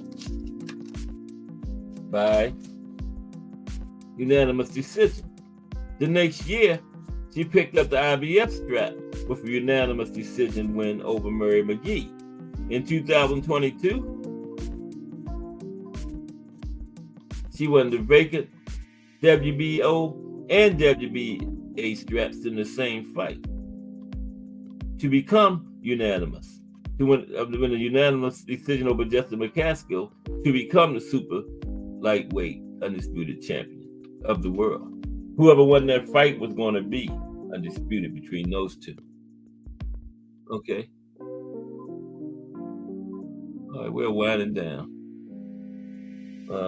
Next woman is number 7. Amanda Serrano is number 7. Okay, she won undisputed at I think it was super featherweight. The real deal. Now she's a champion in 7 weight divisions. Okay, and she's another female boxer. That's a lock to be a first ballot Hall of Famer. She could retire right now today. She's in. Also, she's another top 5 on Boxtorian Cash Sports Women's top 10 pound for pound list. And that's quite an honor right there, getting on Cash Sports list. The Cash Sports list is more prestigious than the ESPN's. You can do a poll. Fighters will tell you they'd rather be on Cash Sports Boxtorian pound for pound than ESPN. Okay, let's take a look at the route Amanda took for WBC featherweight title, undisputed title. Okay.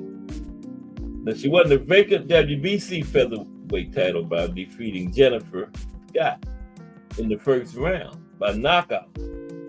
Okay.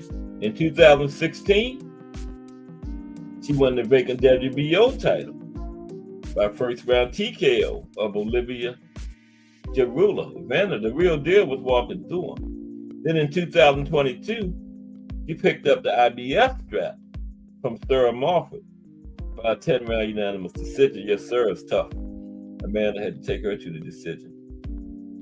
Then she picked up the final piece to the puzzle in just 2023 last year, defeating Erica Cruz, I remember that one, by 10-round unanimous decision. And that made Amanda the undisputed featherweight world champion in her 47th professional fight. She's been fighting since 2009. Yeah. Number 8 was Alicia Baumgartner, AB. I don't think she got stripped when she had that negative test needs, I don't think. AB has been the undisputed female super featherweight champion since last year, 2023. She won her first title in 2021, winning the WBC title by defeating Terry Harper by 4th round TKO. Next came the IBF and WBO belts for win over Michaela Mayer in 2022 by split decision. That was on that 0-2 card when Clarissa fought Savannah Marshall. Remember? Then who am I talking about? Alicia AB. Then AB became undisputed world super featherweight champion in 2023 when she beat Alheim Michaela by unanimous decision and added the WBA strap to her collection. Now I wonder why AB don't never talk about fighting Amanda. You know, we're going way up there fighting Clarissa with her and Amanda Serrano right next to each other. That'd be a big money fight. Go down there with Jake. You probably get 12 rounds, 3 minutes. Is she scared of Amanda or something? No, she's not scared of AB, scared of the GOAT. She's not scared of Amanda. But she knows it's not a realistic fight with the GOAT. But once she mentioned Amanda, that's realistic. She at 130, Amanda at 126. Jake would make that. I think Amanda would be, to tell you the truth. Okay. Next is Savannah Marshall. Next to last one, Savannah Marshall. Now she remains the only boxer ever to have defeated the GOAT. The fight took place in the second round of the 2012 American Amateur International Boxing Association Women's World Boxing Champions. The Silent Assassin is another of the few boxers that defeated a reigning undisputed champion when she dethroned Franchon Cruz-Dezurn in 2023, while Cruz-Dezurn had all 4 major titles. Like I was saying, there's only 3 that's done that. That's earned undisputed by beating a reigning undisputed champion. Jermaine Taylor beat Bernard Hopkins, Justin McCaskill beat Cecilia Brækhus, and Marshall beat Cruz-Dezurn. Katie Taylor beat Chantal Cameron, but she was taking off 2 of the belts that she had just had like 6 months ago back. So I don't count that. Okay. And last is Denise Estrada. We got like 25 minutes of link time. 20 minutes of link time. Next is Denise Estrada, last but not least. She's the last of the 4-belt undisputed champions to accomplish that feat, having just reached undisputed status last month. She won her first title at minimum weight, 105, in 2021, when she picked up the WBA belt by a 10-round unanimous decision victory over Annabelle Ortiz. In 23, she retained the WBA belt and won the WBC belt with a 10-round unanimous decision over Tina Ruppert. Finally, last month on March 29th, Estrada defeated Yokasta Valle. Remember that? Also by a 10-round unanimous decision to become the undisputed world minimum weight champion. Okay, anybody want to chop it up for 20 minutes? Here comes the link. Okay? Come here. Now, starting next Thursday, the link goes in like 3 o'clock early. We're going to chop it up for a long time. That's the new format. This Thursday. Thursday is link day. Don't forget. Anybody want to come by and talk the whole show? Come on down. You can tell me how much you like the show, how much you hate it. I don't care. I ain't gonna cry till 4-1 when I get off there. Here comes the link. Copy and paste it. ABVHG. Is it? ABV. We got that's a cute. We got 20 minutes.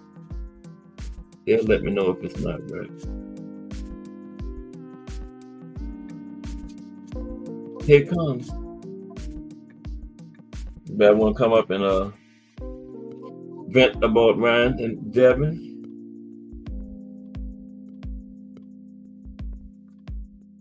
There it is.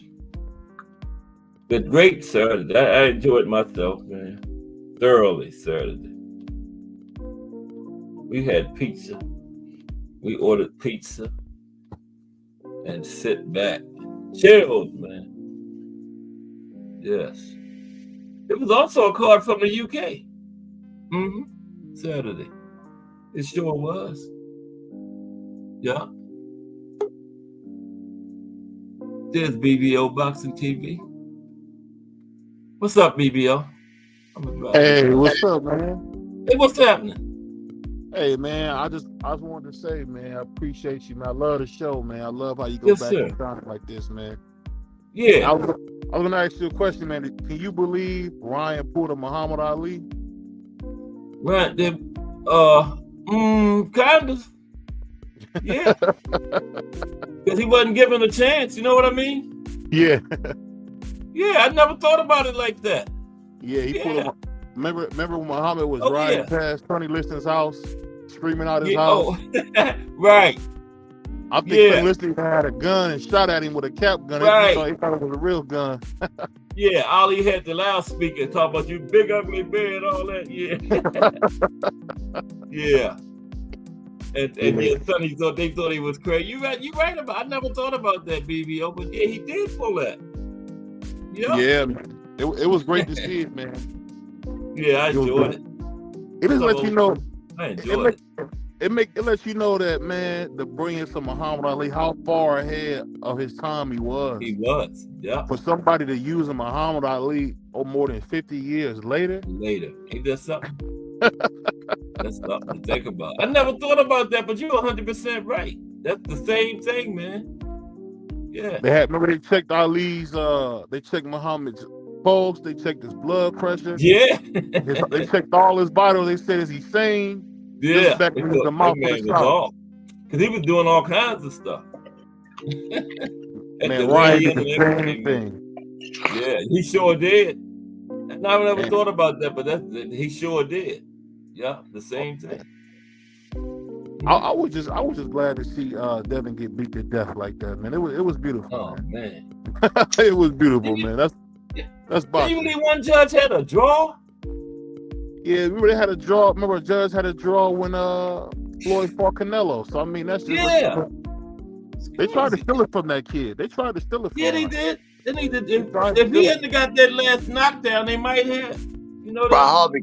Harvey Doc was paid for, dude. I have never seen a ref go that far out of the fucking way to try and make sure somebody else wins. He was terrible. Oh, yeah, he's a piece of shit. Excuse my language, man, but yeah, he's a piece of shit, man. Devin should have had points deducted, man. Right. This dude been a first round knockout. It should have been a first this round. Dude, if y'all get a chance, go watch it. It's called YouTube Boxing.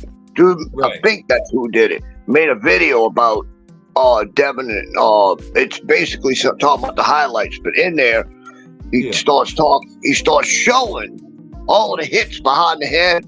Harvey Doc looking right at Devin and didn't say a goddamn word. Nothing. Took a point from Ryan.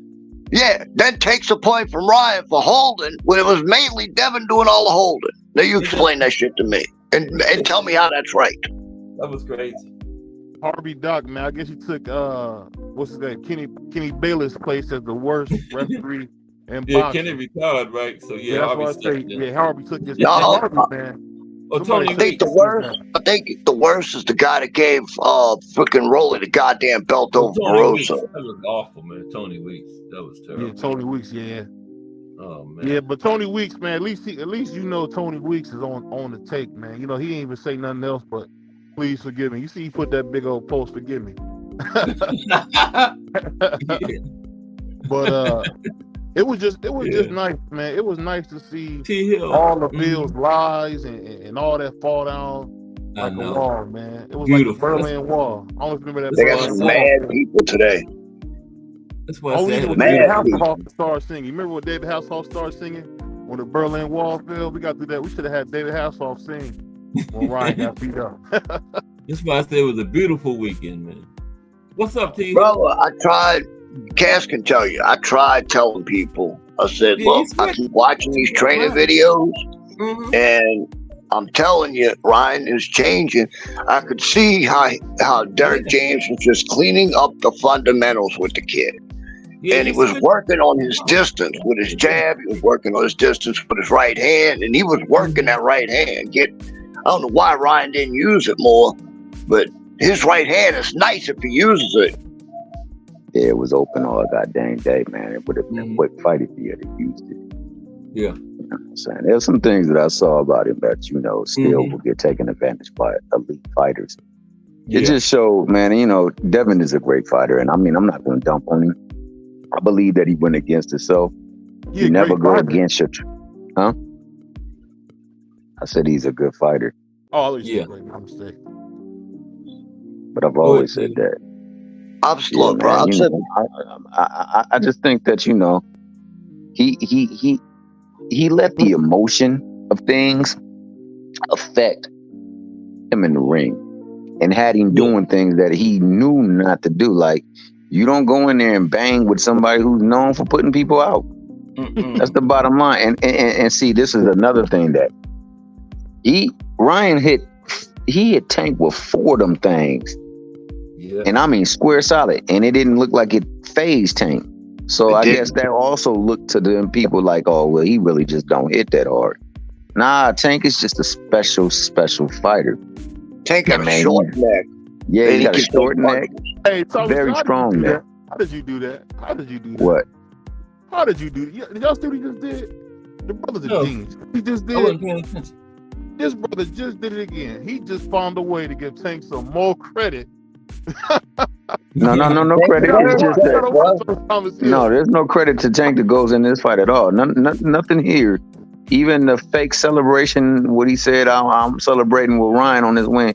None of that's just letting frustration off of being attacked and targeted so long throughout the years by that family in particular. But there's no credit going there. Only thing is that Tank then took shots by many fighters that are known to put people out, and it don't seem to affect him. So that just lets you know he's got a Canelo type chin, where that man can absorb punishment that most people drop from. And Dev got caught up in thinking that maybe it ain't that greasy. That fat meat is greasy, ain't that greasy? And he found out in the first round, but he got himself composed, did what he was supposed to do. Won rounds 2 through 6, arguably. Yeah. He definitely won 2 through 4 for sure. But 5 and 6, it was a little debatable. There was some stuff that was allowed to go to uncalled and everything like that. And he was able to seize back control of the fight. And then he got clipped again. And after that second clipping, it's like he went to survival mode. In survival mode, you hold and you throw punches. And you can't just be sitting there throwing punches with Ryan, because Ryan's punches come faster and they come harder. Yeah, they hurt. And ain't no headgear on, ain't no big gloves on. It's mano a mano, and unfortunately, it took hold of the fight, man. And I think that's where it got ugly. He definitely needs to take good stock of this fight. This fight is a learning lesson, man. Ain't nothing wrong with losing. You got to learn from it. You got to always recognize that you, even being the bigger fighter, are not the puncher. So do not punch. You better Chris Bird or make you freaky to death. You know what I'm saying? You better use them feet. You better use them angles. You better use that jab. Hey, bro, just like not the Chris Bird, man. He don't get enough credit. He was a terrific fighter. Chris Bird is a great fighter, bro. Great fighter. I always give him credit. Terrific. Look, just like Ashley said, for 3 years I've been talking about, and I got called, I got said I didn't know what I was talking about and everything else. For 3 years I've been saying Dev's got problems on defense. 3 stinking years. But nobody he ever thought was good enough to even try and expose it. Yeah, it wasn't the threat. Ryan was the first threat. You're right about that. Well, I'll say this. Loma was a threat. Loma just didn't have the pop, but Loma was a threat because he had skill set that was greater than Devin's. And you could see it in that fight. Back to his corner and told Bill, that he done figured me out. He done figured me out about Loma. That said a lot. For sure. But Kaz already know. Kaz done set down many film studies with us, and we broke down, what Dev does wrong constantly on a regular basis. And when I was making my predictions, I said that, if he does what he normally does and Ryan takes advantage of it, it's going to be a long night for him. And I pick Ryan to win. You know what I'm saying? The only way he can win is if he can continue to keep him off of him and just keep pumping that jab and moving off and setting him and walking him into some rights as well too. But the thing that needs to happen now go ahead. People say Ryan got a weak chin, but the only one to put Ryan down was Tank. No, that's a fact. No. That's not a fact. Luke Campbell. Luke Campbell. Oh, that's right. Luke Campbell did. That's it. And how many fights you got? I always forget about the Luke Campbell fight. I think people put too much stock into the whole thing with the chin, because it's really about not getting hit in your chin. And some people like a Canelo, or even, I gotta admit, even Tank, man, when you got an iron beard like that, it really is a superpower, because I really believe, and I think Thomas Hill was right. I seen Tank get hit square with a couple of those, and he ate them.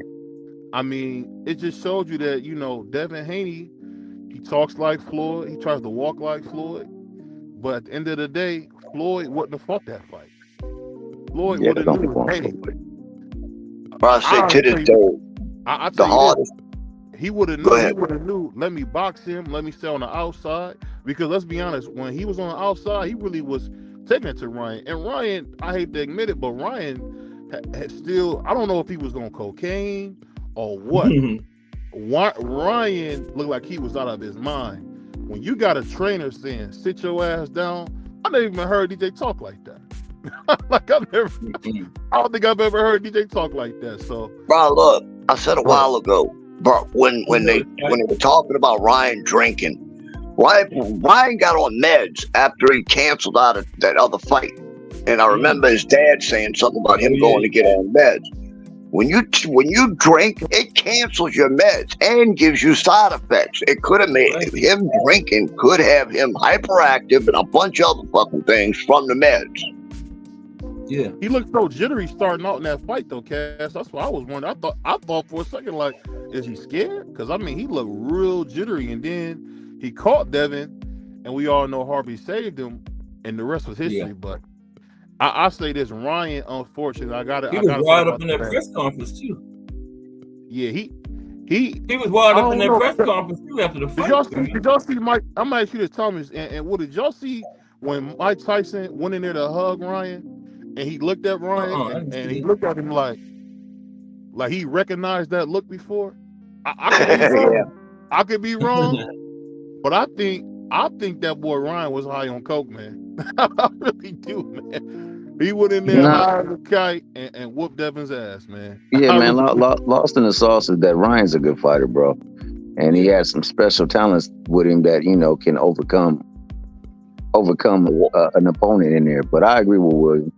I think that those meds and that alcohol is never a good mix, and you could have seen some of that tailspin. It just could be the way he wired too.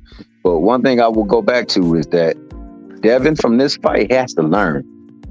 He has to learn to always keep with his strengths, his strong suits, and never give into emotion. He also has to learn that I got to work on my defensive game. We've already chronicled what he does wrong on defense. And he got to stop. He got to break tendencies. He can't have tendencies. You can't have that's the drawback with having a style. There's a way to overcome your style. There's a way to prepare for your style. There's a way to train for. But did y'all notice something? Every time that Ryan was catching with that left hook a lot after the clinches, because every time they come out of the clinch, Devin always go to his right into Ryan's left hook. And that's always every time. Oh, you got kind of low, T Hill. It out there, and he's getting tagged because he ain't probing to create space and then fire off. So he just probing to check distance. And there's also the slip. the slip to the dipping down after he throws a punch puts him all into areas where he can get tagged. But I mean, you know, he needs an experienced person in his corner, a very experienced person in his corner who can game plan, who can fix bad tendencies, and who can make in-game adjustments. Because like old school already, like William already said, in that Lumber fight, they had no clue. They had no clue, and it showed in the fight, and like it showed last night in the fight, and like Bill got to swallow his pride and just continue to do the fabulous job, or you know, just promoting his son, and you know, be like an assistant trainer, like learn from people who actually did it. So I think that needs to happen too, and I think that Ryan, he got some stuff to work on, because as you guys said, he wasn't using the right at all. He wasn't setting the right up. He wasn't setting up the left hook. He was just throwing the left hook, and you know, he was just quick enough to catch him. Right into it. Devin helped him a lot. Did y'all see that speed? Did y'all see that speed? Hey, Tommy, the thing I had never seen in this fight, we've always seen Ryan look fast on the bags, but goddamn, he was McQueen in the building. Oh my God, it was like a whip. And you know, it's funny when I said that Ryan Garcia has some Sugar Ray Leonard type of abilities, my man Thomas Hill laughed at me, man. Said I was making stuff up. But did that not look like a poor man Sugar Ray Leonard last night? I mean, see now, he ain't look like no damn Sugar Ray Leonard. Man, you're right. That was the Rand versus Sugar Ray Leonard all over again. That's exactly what that was. I've said this multiple times. I'm gonna say it again. The longer Ryan stays with Derek James under his tutelage, the better the kid's gonna get. If Derek can keep him in check and keep him in the goddamn gym, bruh, he's gonna be a problem. No, but Will, you said it. He listens. He might have to get on his case, but he listens to him. And when he tells him something, when he finally, hey, look, motherfucker, I need you to do this, he go in there and he do it. So you could see the evidence of working out on him and wearing. I mean, you know, his influence and his teachings wearing in on Ryan, and him becoming, you know, more and more better as a fundamentalist. So I agree with what you say, man. I mean, I never thought that even in the fights he lost last year and maybe whatever comes this year, you know, he still gives his fighters sound advisement in the corners. It's up to them to carry it out. That's right. So I agree with you on that. I fully agree with you on that. And the last thing I'm gonna say before I give everybody else the flow is that you're absolutely right with the holding thing. You cannot penalize Brian. And you got Devin holding for dear life. My man was playing another slow dance all night long with him. Well, I thought he was going to propose to freaking Ryan at one point. Talk to me, Will. Like, yo, you got to clean that up. Harvey Doc, he did a heck of a job of breaking them up, but he did a poor job of refereeing, man. And I expect better of him. I think Stephen Willis should have been up in there to tell you the truth, bro. Or that other guy, Taylor. Oh, yeah. What's the other guy? Love him too. Dang. Hey, RIP, man. I wish we would have had Mills Lane referee that one. It would have been. Oh yeah, Mills Lane was the man. Mills Lane was my guy. I love me some Mills Lane. Hey Tom, let me ask you this. Now, I would consider you a guy who's not a super talker at times. Do you think Derek James is comfortable having to yell more like a father to Ryan? It kind of. I think that's the only way he's going to get through to Ryan. You know his fight. Honestly. Yeah. But what I'm saying is, we seen Angie do that with Ali, kind of be like his father.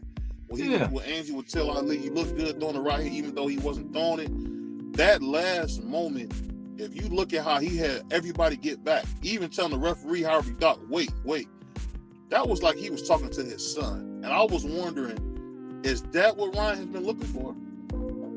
It might be. I think that's what he need. Like Will said, right there in his life and everything. Well, bro, when Joe Goosen came out and said, "Oh, you don't coach Ryan, you collaborate with him," I was like, "What the fuck fucking shit is that? But Will, I think what you said is over by then. I think what you said is true. You gotta have a certain like spirit within you for it to resonate with him. And I think much like Ali need that because he was all over the place. Ryan all over the place. Derek knows. And you just can't be like, you just keep on. You're gonna get to you gotta get in his ish. And I think that's what he found out. Like, yo, man, I don't know what's wrong with you, dog, but you're not about to let me look bad up here. You better they said something like your ass up. They had a conversation about that during the press conference. How Derek gets on him and stuff. Yeah. Did you see that? What Derek James said, I had to tell the mofo, you gotta cool that crazy stuff. My daughter had to hear about this. I was like, wow, because I've never seen Derek James. Him and Derek James been with Arrow so long. I'm just used to him like being a big brother, never being the father figure. And that was cool to see, man. Just look at Derek, because Derek James got a lot of hate. He's a good trainer. He knows his fighters, man. You know. Yeah. Hey, shout out to the good brother G Peasy, aka Gregory Pratt, the man that's good with fades in the ring and out. And shout out to the ubiquitous and loquacious Aunt McQueen. Nothing but mad respect for that brother right there. Yeah, I see him. Mm-hmm. They pulled up late, but it's all good. Anybody got anything else, fellas, before we get up? No, we're good. We good, man. Over to Just Dudes, baby boy. Yeah, it's that time. But I appreciate everybody. All right, Kev. And remember, Thursday, we'll drop the link early and just chop up for the whole show on Thursdays, okay? Don't forget that. Thursdays. Hey, good cook today, Cass. Okay? Peace. Yeah, for sure. Good cook today, my man, always. Okay. I'll talk to y'all later. All right. With Aunt McQueen, Gregory Pratt. Oh, man. Where's my other page? I'm on the back of the page nowadays. Thomas Hill, hashtag JBT. Gregory Pratt, hashtag JBT. J Hardcore, hashtag JBT. Mike Rim. The Boxing Mania Podcast Plus. Melanie Queen 27. Salute Queen. Appreciate you stopping by again. Ray Patterson. Appreciate you, Ray. Lonnie Lee, hashtag JBT. Legacy Defined. Just Do Boxing. BVO Boxing TV.